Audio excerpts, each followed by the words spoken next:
જય ગૌ માતરમ. આમ તો આજનો ગુજરાતી માલ છે ને, હિન્દી બોલવાનું ચાલશે ચાલશે.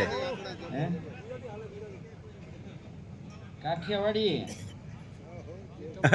આજનો કાર્યક્રમ એક પૂરા વિશ્વ માટે ઐતિહાસિક એટલા માટે છે કે વિશ્વમાં શ્યામભાઈ દેવારામજી, જેને હું વર્ષોથી કહું છું, એને એવું કામ કર્યું છે કે ગાયના ગૌમૂત્રને ઉપયોગી બનાવવાનું વિજ્ઞાનની દ્રષ્ટિથી. આપણા શાસ્ત્રોમાં બધે ખૂબ લખાયું છે.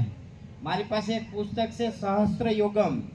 ખાલી એક પુસ્તકમાં 400 પ્રકારના ઘી બનાવવાનો વિધિ છે, એક જ પુસ્તકમાં. હવે એનાથી વધારે તો આપણે કંઈ જાણતા નથી, પણ એવા એટલા બધા શાસ્ત્રો છે, યોગ રત્નાકર, રસ રત્નાકર, સરક સંહિતા, ભાવપ્રકાશ, અષ્ટાંગ હૃદયમ, સુશ્રુત સંહિતા, હારિત સંહિતા. તો આપણે એ હજી કાંઈ જોયું જ નથી. અને ખાલી નોકરી માટે જ મને તો કંઈક એવો વિચાર આવે કે આપણે છોકરા મોટા નોકરી કરવા જ કરીએ છીએ. આપણી પાસે ખેતર હોય, જમીન હોય, આપણા મા બાપનો મૂલ્યવાન વારસો છે ગાય, ગામડું અને ખેતી.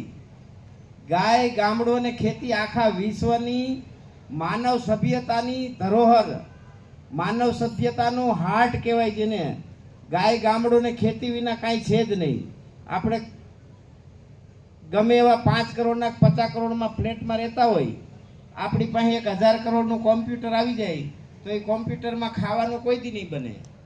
એના માટે ખેતર જોઈશે, અને ખેતર માટે ગાય જોઈશે. આખી સાયકલ છે. એટલે આ તો બહુ મહાનુભાવોને સાંભળવાના છે. જાદુ તો કાંઈ નહીં કહું, પણ ગાય, ગામડું ને ખેતી માનવ સભ્યતાનો મેરુદંડ છે, માનવ આરોગ્યનો મેરુદંડ છે. અને એને વાસ્તવિક રૂપમાં જો આપણે સ્વીકારીએ, સમજીએ, વિજ્ઞાનને સાથે રાખીને, તો 1 લાખનું કિલો ઘી નહીં, 21 લાખનું કિલો ઘી વેચાશે. કારણ કે એવા ઘી છે કે એને બનાવતા એક વરસ થાય. રોજ 1000 આમળાનો રસ નાખીને એમાં પકવવાના. એને અમલકી ઘૃત કહેવાય. એનો 21 લાખ રૂપિયાનું કિલો ઓછું કહેવાય. હા, હવે ઈ ઘીથી એટલા બધા ફાયદા છે કે મૃત અવસ્થામાં માણસ હોય અને જેની 50થી અંદરની ઉંમર હોય, એને ફરી શરીરના એક અંગને સજીવન કરી દે. એટલા એની અંદર ગુણ તત્વો અને એટલી એની અંદર વેલ્યુ, મેડિસિનલ પ્રોપર્ટી ડેવલપ થાય. એટલે એ વાત તો એવી બધી છે કે હું ઘણી વખત વિડીયોમાં કહેતો હોય કે એક ગાયના દૂધનો 1 ગ્લાસની કિંમત 5000 રૂપિયા છે. કેવી રીતે? ખાલી આ એક કહીને પૂરી કરી દઈશ મારી વાત. કે આમાંથી આપણા સમાજમાં 90% અને 95% માણસો એવા છે કે એની એસિડિટી હોય. ખોટી વાત છે? આપણે સાંભળતા હોય તેલવાળું, મસાલાવાળું, પીઝા ને પાણીપુરી ને કાંઈ બાકી ન હોય.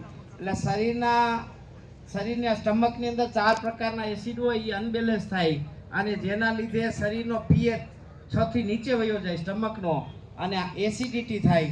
એમાં માત્ર 1 ગ્લાસ ગાયનું દૂધ અને 1 ગ્લાસ ડ્રિંકિંગ સોડા પ્લેન પીવાની, આ 2 મેળવી અને ઇન્સ્ટન્ટ પી જવા તાત્કાલિક. એટલે આપણા સ્ટમકનો પીએચ છે ને 7 થી 9 ની વચ્ચે આવી જાય. એટલે બોડી ઓટોમેટિક આલ્કલાઇન થઈ જાય. એટલે જે એસિડ વધ્યું હોય ને એ આલ્કલાઇન થઈ જાય. એટલે એસિડિટી 0 થઈ જાય. હવે આ વાત છે ને વિજ્ઞાનવાળી વાત છે, ખાલી બોલવાવાળી વાત નથી. હવે આ એસિડિટીની કાયમ ગોળી ખાતા હોય ને 5-5, 10-10 હજારની દવા પીતા હોય મહિને, એ ખાલી 1 ગ્લાસ દૂધથી સારું થઈ જાય તો એ 1 ગ્લાસ દૂધની કિંમત કેટલી કહેવાય? 5000 થી વધુ કહેવાય કે નહીં? પણ મુદેલા નિશાળીમાં ગયા ને એમાં પથારી ફરી ગઈ, આપણું હતું ભૂલી ગયા. અને આ બધું અંગ્રેજી આવતું ગયું. કોલેજ કરતી હોય દીકરીઓને પૂછી તો ફૂલ રસોઈ ન આવડતી હોય. હવે આ ભારતનું નારી શક્તિ ને ભારતનું ભવિષ્ય કેવી રીતે બની શકે? પણ જે બેનો ગાય, ગામડું અને ખેતી આઈને જોડાઈ જાય એમાં કાંઈ ઘટે નહીં. કારણ કે 49 પ્રકારની ઔષધિ તો રસોડામાં છે અને 300 પ્રકારની ઔષધિ પંચગવ્યમાં છે. હવે બોલો, આથી વધારે ઘરમાં દવા જોઈ કોઈ દી? આટલી દવામાં આખું ઘર હાલી જાય.